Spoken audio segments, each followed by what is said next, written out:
record. I want to thank you so much for giving up your time tonight. It's about 9:30 over in Queensland, so it's the end of a long day for you, beginning of a big year. So thank you so much for joining us tonight. To those of you who haven't met Bryan, I'm sure you've all heard of him, but he's been in the business less than 4 years, and he and his wife have built a massive business very quickly. Bryan himself is a 100 Club National Marketing Director, and he's certainly revolutionised the way we have built the Juice Plus business using online and social media, because he has a background in this stuff. And, you know, one of the greatest lessons I think I learned from Bryan is that he was probably actually building this business well before he actually started with Juice Plus. And that was a big aha moment for me. So thank you for sharing that little pearl of wisdom. So, Bryan, I'm going to pin you, but I want you to just start by giving us a little bit of a background as to what your life was like before Juice Plus came into your world.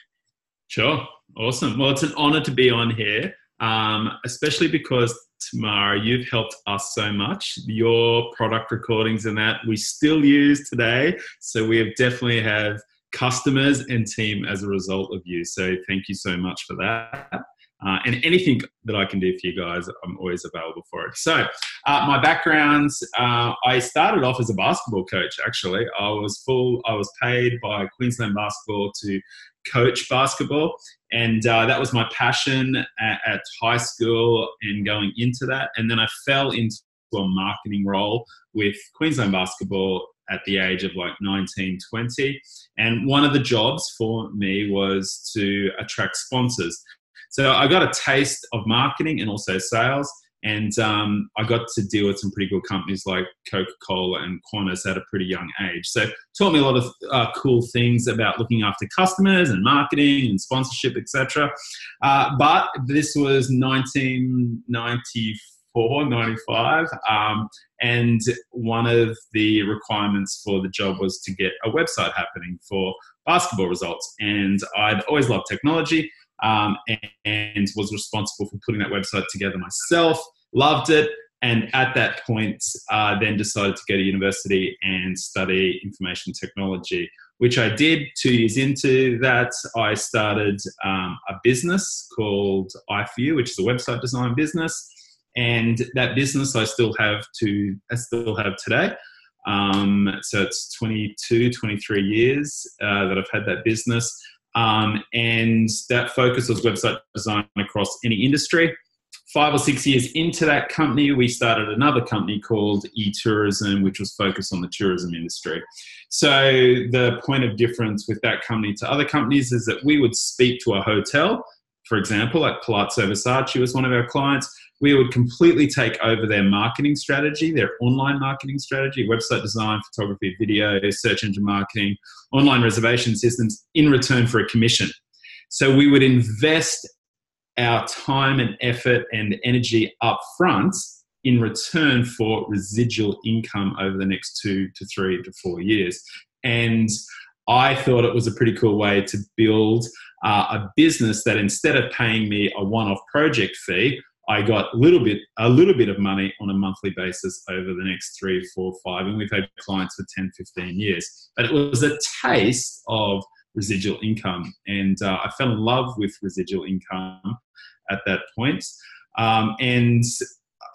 So we still got those technology businesses. Fast forward about 3 years ago, it's actually our 3-year anniversary in February, so in a month or so, that Fiona, my wife, was looking to go back to work. So we got 4 small children, and she really just wanted to get out of the house. Kids weren't at school at that age. The twin boys weren't at school. And she kind of was just looking for a hobby. And the only thing she thought of that she could fall back into doing relief work as a primary school teacher, special needs primary school teacher. And she was really anxious about that because mornings, she doesn't really enjoy mornings. And as a primary school teacher doing relief work, you get called at 6 o'clock in the morning to go to work. So she was really anxious about that. We had known our uplines, Adam and Kira, for about 9 or 10 years at the time. We used to train at their health and fitness studios. So we saw that they were doing something different. They just moved into a house, et cetera, et cetera. They created curiosity through their social media posting, and Fiona was really curious about that. So Fiona set up a meeting with Kira and Adam, and we went around to their house. We had a bunch of questions. We were really skeptical. This was not going to be something I wanted to do. I was telling myself that I was too busy to do it. If my other technology businesses. So this was all her idea. And it wasn't until in the meeting with Adam, when he asked me, what could this be for us? Fiona was like, well, okay, we want to earn $1,000 a week. And it was kind of going to be her 2 or 3 day. Like if she went back and did relief work, she'd be earning $1,000 a week over 2 or 3 days. So initially we wanted to earn $1,000, but he asked us, well, what if it could be more? And that question got me thinking about, well, what if it could be more? And so I gave him a figure of $25,000 to $30,000 a month in 2 to 3 years. And yeah, like we did that pretty quickly in this business when we hit the 100 club in about a year. But that question actually got me thinking about doing this business. And it wasn't until I was asked that question that this was even going to be something that I was looking at doing. And, you know, I think it's important to realize that those questions, when you're talking to different people, you need to have different questions, right? Just to get them to think about a vision about what it could be for them. And that's what it did for us. And yeah, we got started and we've had a lot of fun along the way. So this is something that you still run alongside your technology businesses. You know, you could almost use the whole Jim Rohn analogy of, you know, working part-time on your fortune. Yeah. I don't use that, but I could. I'm pretty much full-time in this and have been 3-4 months into it. You know, we decided that this was a bigger opportunity. It was meeting more of my needs. I'd been in those other businesses for 20 years. I was a little, not over them, but I was bored in them. And I'd never worked with Fiona. She'd never worked a day in those other businesses. So working alongside Fiona has been one of the benefits of this business. And it was at the conference, Melbourne conference in 2017, I think it was, when Jay Martin said, people that create a lot of success in this business do it with a buddy, a partner.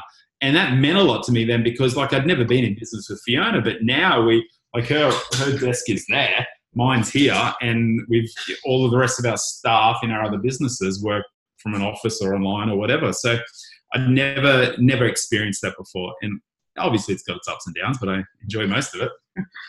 And so, Bryan, you talk about this business meeting your needs. You know, you saw the value of possible residual income in your other online businesses. What are the features about the Juice Plus company, but also the network marketing fraternity that you think meets your needs way better? Yeah.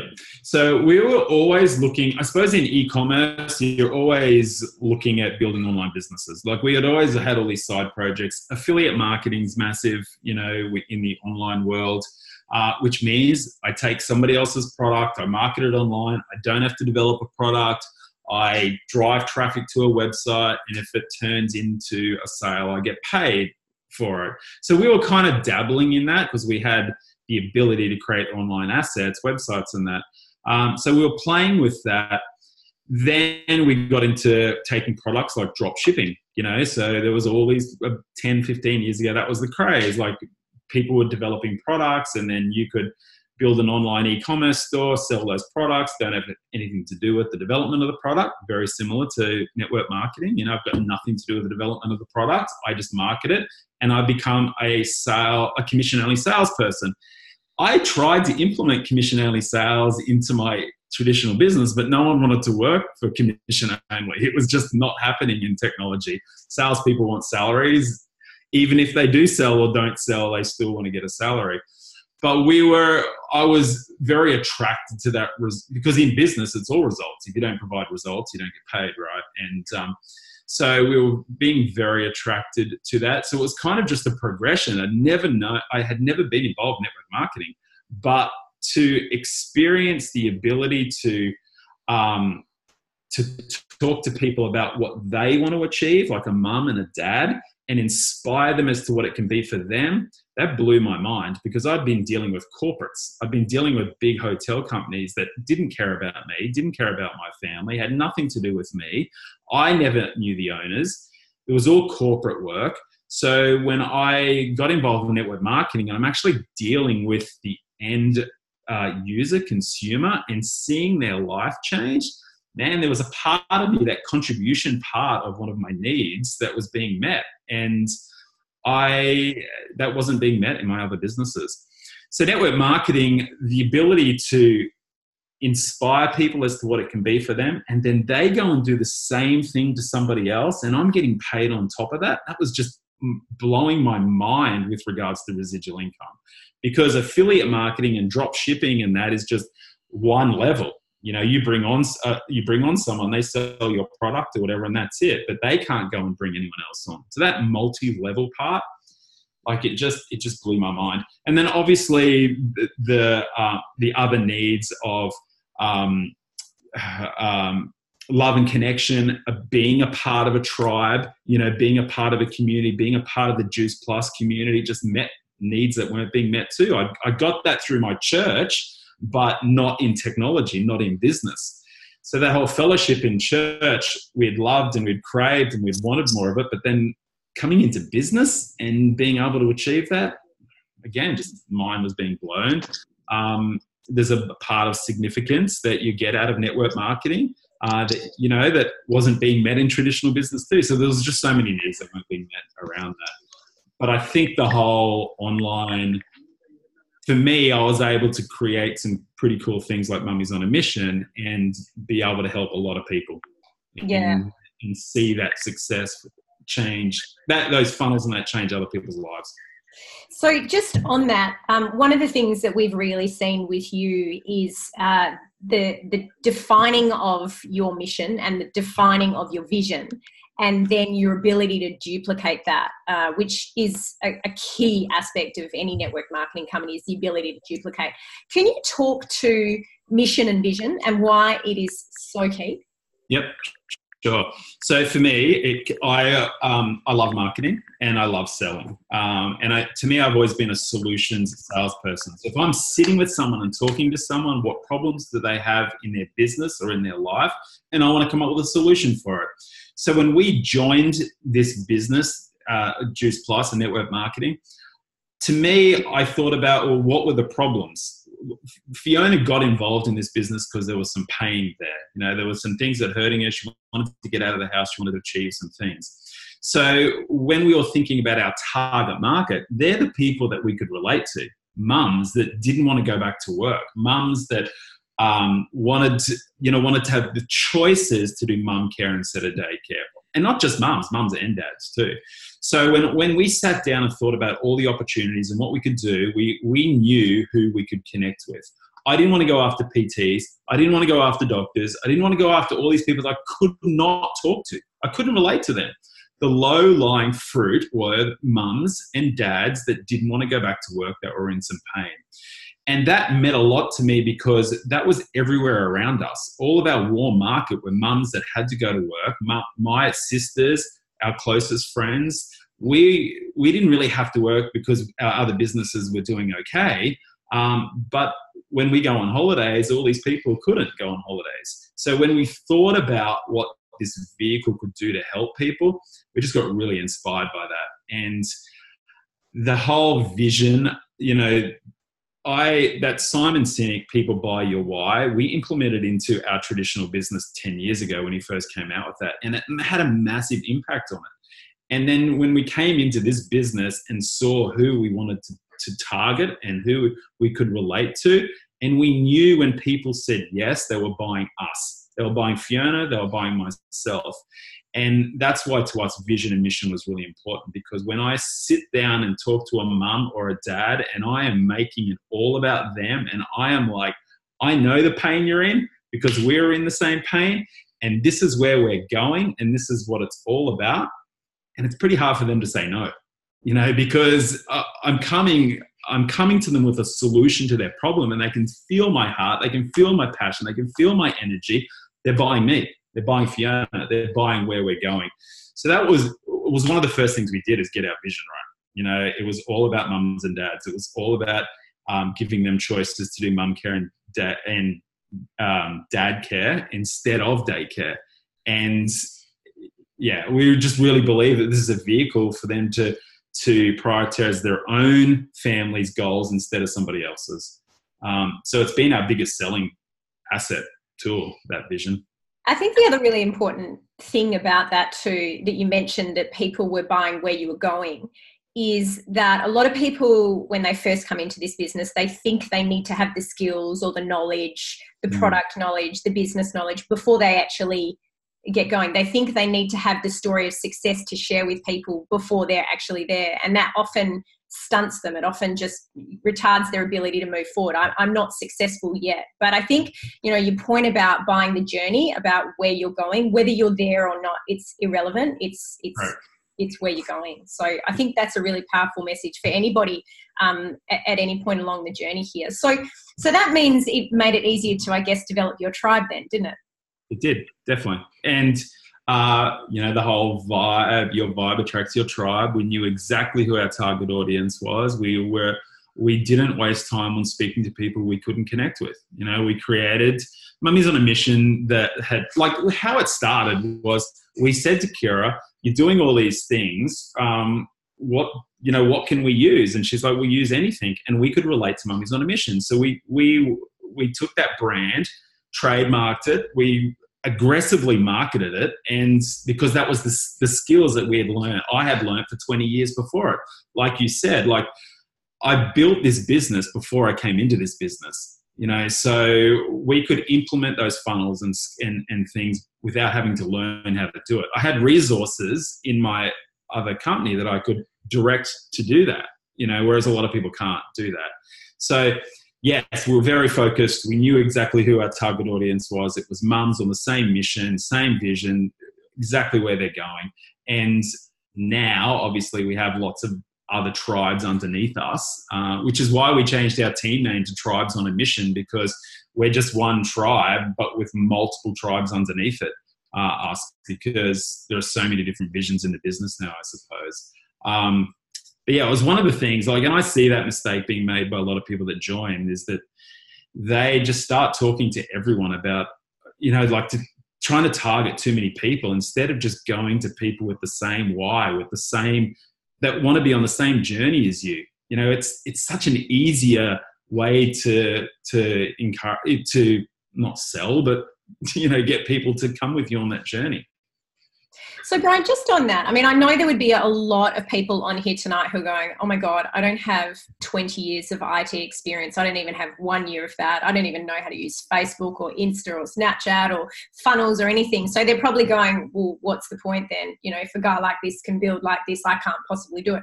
What would you say to those people right now who don't necessarily have your skills, but still, they still want to build a successful business? Yeah. So we've all heard the saying, leaders are resourceful. You need to skill up. I didn't come into this business with other skills. I was missing other skills. I knew nothing about health. I did a little bit, but I've had to learn that. Do you know what I mean? So there's always a learning curve. They just have got different things that need to learn. There are so many different resources that you can connect and learn about from. YouTube, how to is the biggest search term in the world. How to in YouTube. It's the biggest resource for any personal development or any how to in the world. So there's definitely ways that you can implement these things. You can talk to other companies. You can talk to other people. There are so many coaches that teach you how to do it. The thing is, for me, with innovation, it's about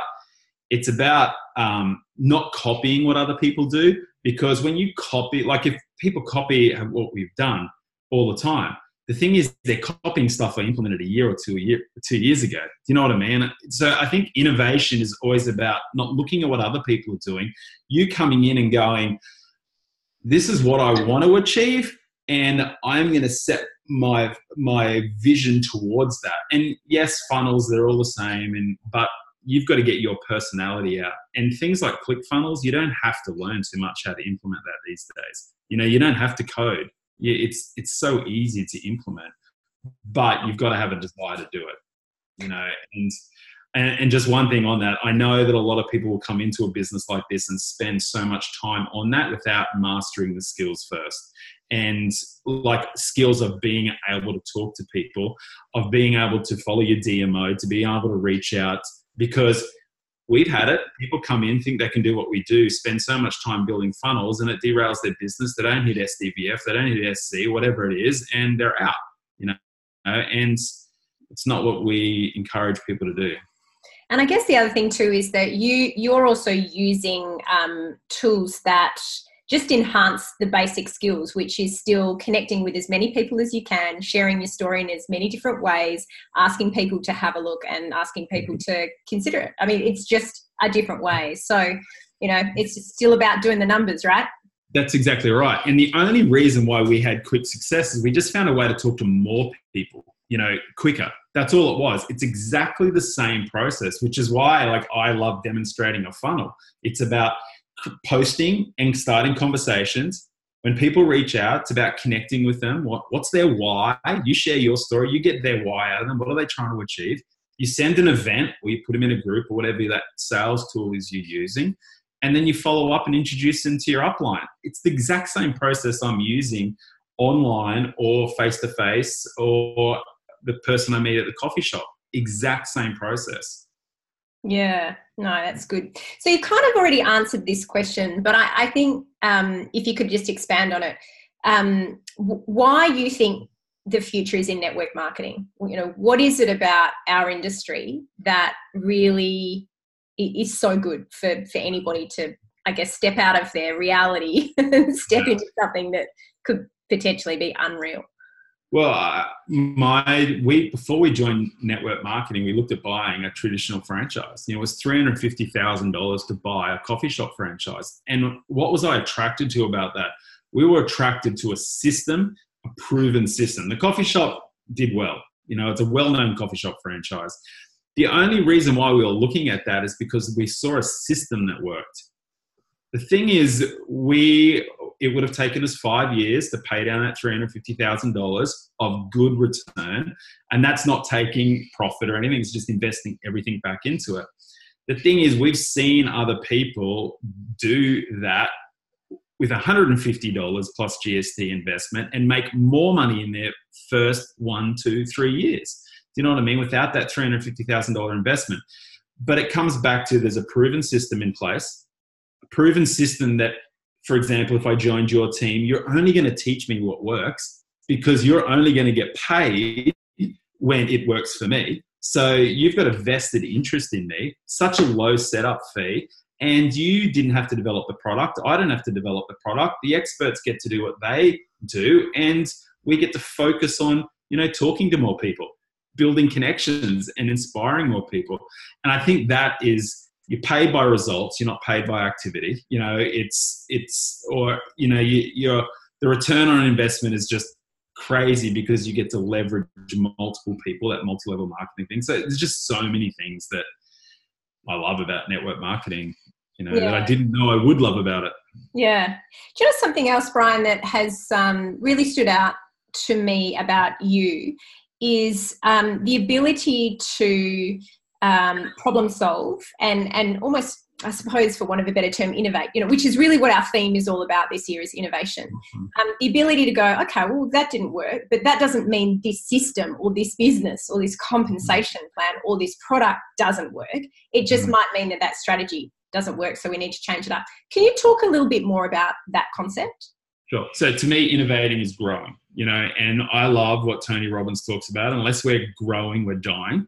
So innovation to me is just, in business, we need to stay relevant, right? Because if you don't stay relevant, you become irrelevant and you don't get any more customers anymore. And that's what I think. I love your theme around innovation, because it just simply means that review what you're doing. Is it working? No. Then let's change it. You know, let's find a different solution for it. Let's be resourceful. Let's innovate around that. But it all comes back to staying relevant and growing. You know, who wants to stay where they're at today? No one does. Everyone wants to grow. Everyone wants to innovate. Everyone wants to change things. For me, it became easy because IT is all about coming up with solutions. someone comes to me with a problem, we're just fixing people's fixing people's problems all the time with solutions. So that's why, to me, I mean, yes, it's about pivoting quickly. It's about reviewing what's going wrong. Is it working? If it's working, let's maximize it as much as possible, but always be looking to the future, because we are evolving, and things are changing, and business is all about staying relevant, because if you don't stay relevant, you're irrelevant and you're out. Yeah, and I love what Seth Godin talks about. I've just finished reading The Purple Cow. If anyone wants to read it or get it on Audible, he talks about, staying remarkable. Whatever it is that you're marketing, you've just got to stay remarkable and different. It's not necessarily about how you market it. It's just you've got to be remarkable. Yeah. So that's another concept. We've just gone through a whole values kind of, we grew so quick. There's obviously pain in growing, and we've just looked at some things that weren't aligning up with our values, but we also realized that we didn't get our values right. As in, we didn't go to our leaders and go, what are our values? What's important to us? And anyway, we've done that exercise and we've called it our tribe vibe. And one of them is fun and wow. It's just about wowing people in our team, wowing our customers, because it creates an experience, and that's what they remember, right? It's the experience of being in business with us, or purchasing Juice Plus from us, or being at one of the events. But it's all about creating that wow, which is I love that. And I love the fact that it's not a top-down approach either, because people are going to come into this business and have, as you said, extraordinary skills and knowledge and wisdom to share, and then everybody benefits. Correct. Systems. Yeah. Love it. Guys, do you have any questions? I haven't seen anything in the feed, but does anyone have any questions for Bryan? And Bryan, do you want to just share for us? I mean, you guys have got a big family. I struggle with two. You've got two of the same age. How do you guys go with the juggle? What's your day look like, you and Fiona together? Because you're both national marketing directors, so you both have substantial teams individually and together. What does your day look like? So we only work in the daytime when the kids are at school now. So between 9 and 2, that's our focus. Before that is crazy time getting kids ready and crazy getting them to school. I do the drop-off in the morning. Fiona does the pick-up. So we work between 9 and 2. And then we've got 3 hours with the kids all at home, 3-4 hours dinner time, etc., and then back into it at night. Obviously, different times. I travel. Well, I have been traveling a lot in the last couple of years. This year I'm very focused on growing again, and so traveling is not one of those things that I'll be doing a lot of this year. How do we juggle things? It's crazy time. It is hectic. Like the kids are on school holidays at the moment. We struggle to work when they're at home, because they're just demanding so much of attention of ours. And having twin boys that are 6, is challenging at times with regards to things. But what worked really well for Fiona and I, we have different skill sets and different strengths. In the beginning, she helped people get to SDVF, and then I worked with them after that. I have loved leadership and growing as a leader and trying to coach people through leadership and stuff, whereas she could relate more to mums. So we worked really well together. We built the businesses together from day one. She started probably before me a little bit in the earlier days until I really caught the vision, but that's what's worked for us. But it's a hectic time.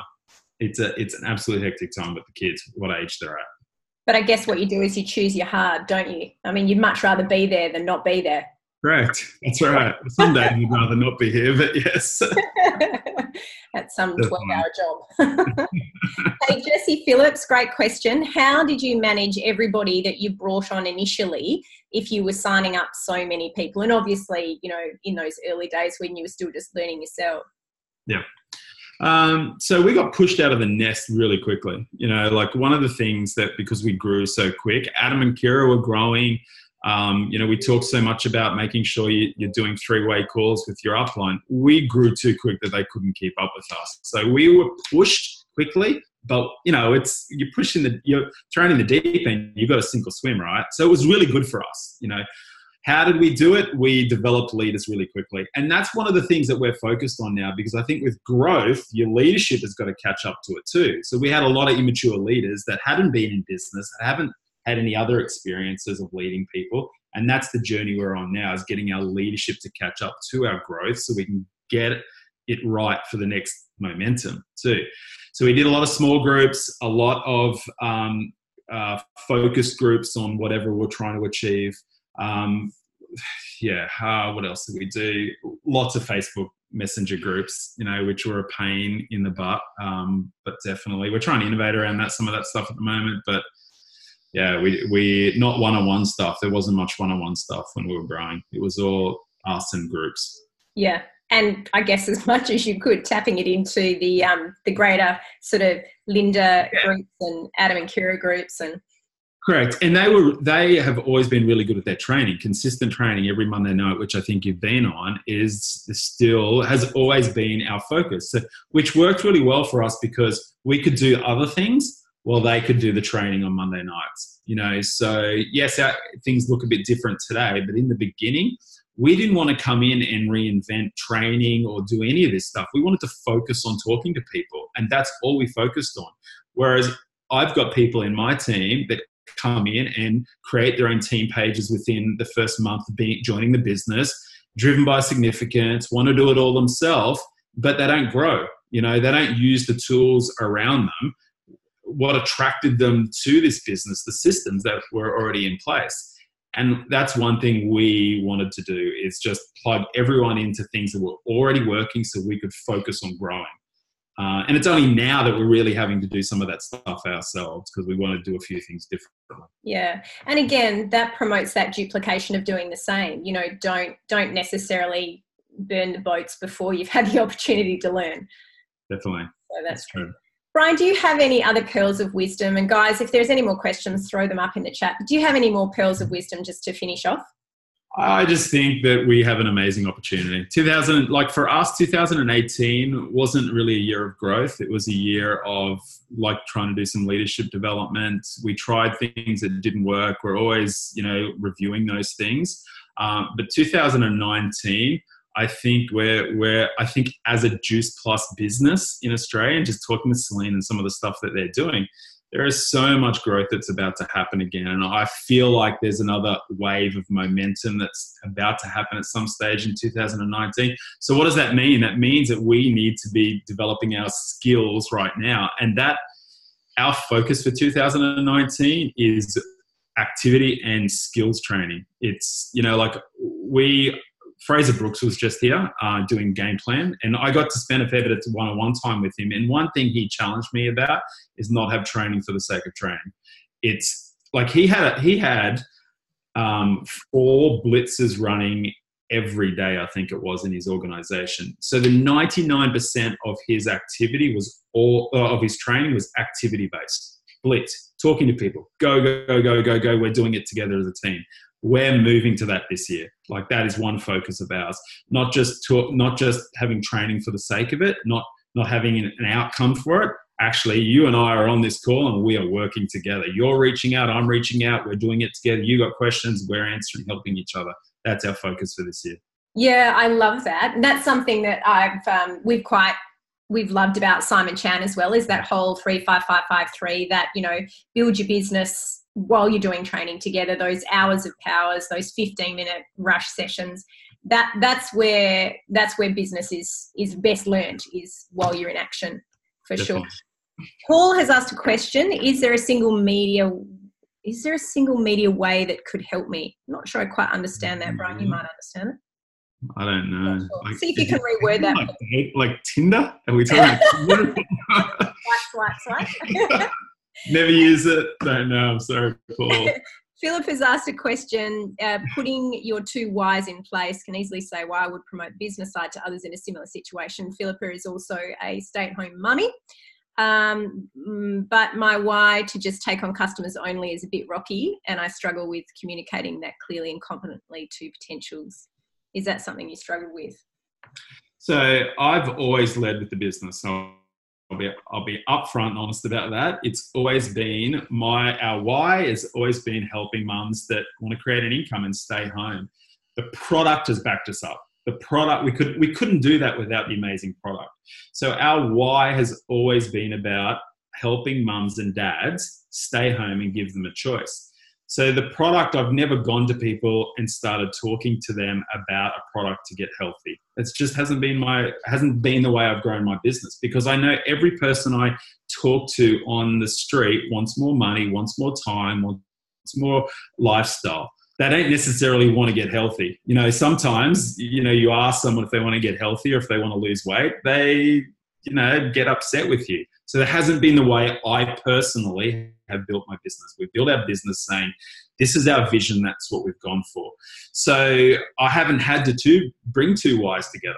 It's been helping mums and dads with a vision around staying home. And then the product is an easy sell, an absolute easy sell. So, yeah, I'm not sure that you need to have two whys. I think if you are wanting to, if your why, I love what Fraser talks about it, your why is what hurts you. If you're in pain around not having choices, around having to put the kids in daycare and you go off to work, or if that's something that's happening in your future, that's your why. Go and talk to other people in the exact same position you're in, okay? Not people looking to get healthy. Talk to other stay-at-home mums. Talk to other people that want to achieve what you want to achieve. And then it's an easy option for me. And that's just how we build our business. Yeah, and I think just expanding on that, I mean, I came into this business product-driven, and that is my world, you know, talking to people all the time about pain around their health.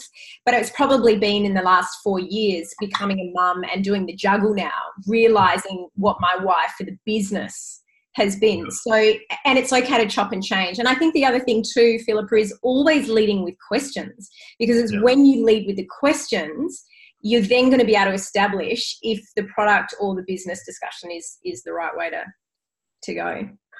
Yeah, definitely. Ask questions. Yeah. Paul, I'm going to talk to you at another time, I think perhaps with your upline about funnels. That's a whole another discussion. Anything else, Bryan? It's just been an absolute pleasure. I don't know if anyone's got any questions for me. Here's your moment, guys. Like, this is the man who is moving and shaking things. Is there anything else you want to ask Bryan while he's on here? Sally, if someone sends you a message to say, I'm interested in knowing more, can you explain to me how it works? What would be your answer? Yeah, I want to get them on the phone, Sally. This is one thing that we focus on, is not, we personally want to do everything on the phone.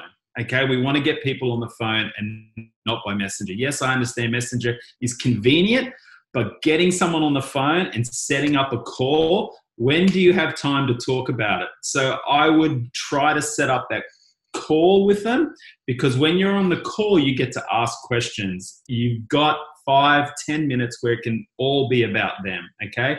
So you need to try and find out a time that's convenient for them to work out what they're trying to achieve. And remember, this is a solutions business. You are trying to find a solution to their problem. You don't know what their problem is yet until you've asked questions. So you've got to get them on a call. You've got to set up a time to meet with them. And yeah, you ask questions. Great. Tim, how do you handle personal trainers? He has 4 potentials that he's working on.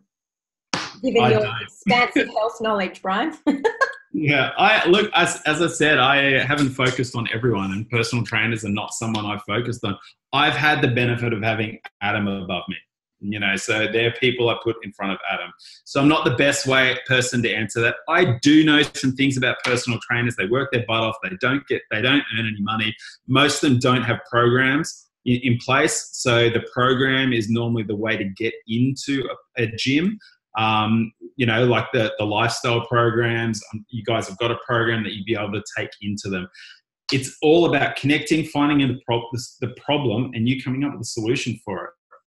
But it's never been my focus at trying to attract personal trainers. And I think also getting them in front of, as you've just pointed out perfectly, getting them in front of another person in their industry who speaks their language, has experienced their pain, and has a story to tell around that. And Tim, my God, we have so many of them in our team. Make sure you reach out to me, buddy. I'll show you.